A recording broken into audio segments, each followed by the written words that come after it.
Now I have to say I'm a sucker for a soft top. Wind in your hair, blue bottles in your teeth, that's for me.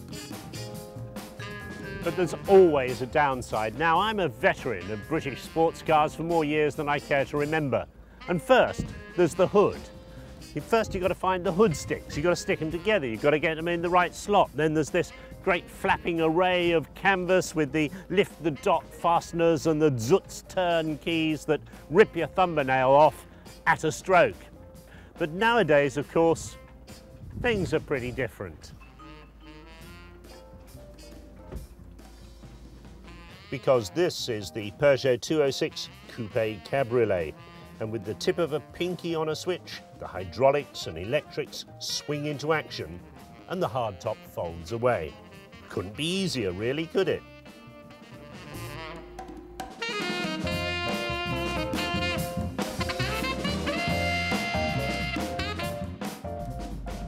One day. It's amazing how the image of Peugeot has changed over the years. They used to be manufacturers of worthy, durable but dull cars for the French middle class. And they were going down the slippery slope towards oblivion and bankruptcy, and then along came the 205, and that changed everything. It was youthful, it was fast, it was light, it was cheerful, and in GTI mode it was the ultimate hooligan's roller skate.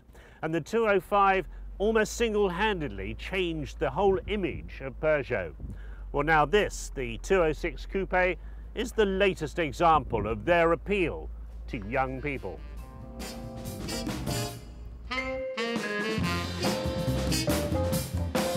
And it's not quite as tightly strapped down as the 206 GTI, so the ride's a bit softer. However, it's still got that 206 skateboard feel, pin-sharp steering, instant response from the wheel, and tremendous grip. Brakes are good too. That gets ABS as standard with EBFD, an electronic system that gives you maximum brake performance in an emergency.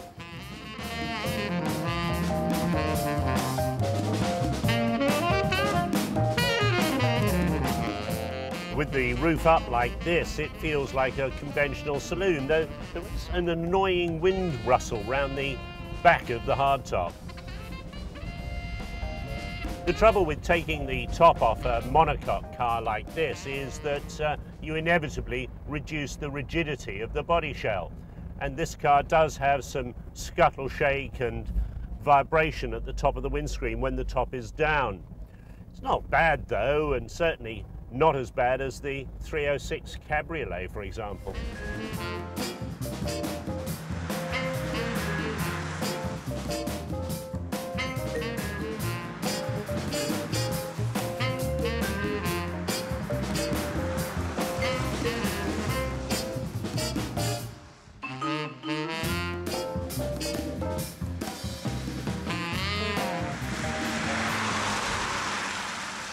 We've changed cars, and this one is fitted with the red interior. Red leather really looks good, and I think is an ideal colour combination.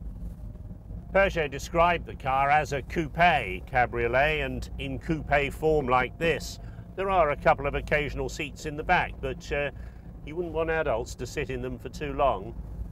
And with the top off and folded back into the boot, you effectively lose half your luggage space. So if you're into long distance touring with the top down, then you certainly don't want two kids in the back, because you're going to need all that space for your bags.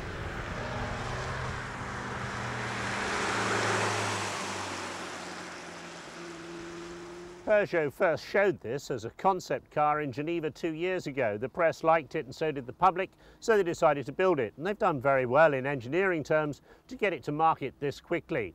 The lines are pretty similar to 206, except the windscreen comes further back with much more of a sweep, and the bulkhead at the top here is actually quite close to your forehead, and the screen pillars are very thick indeed.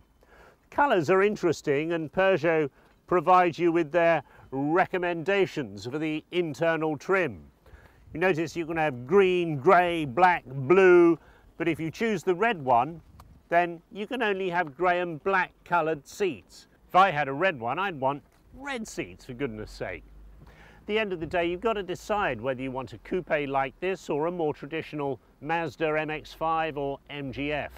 Personally, I'd take the Mazda MX-5, but then I'm a boring old sports car traditionalist.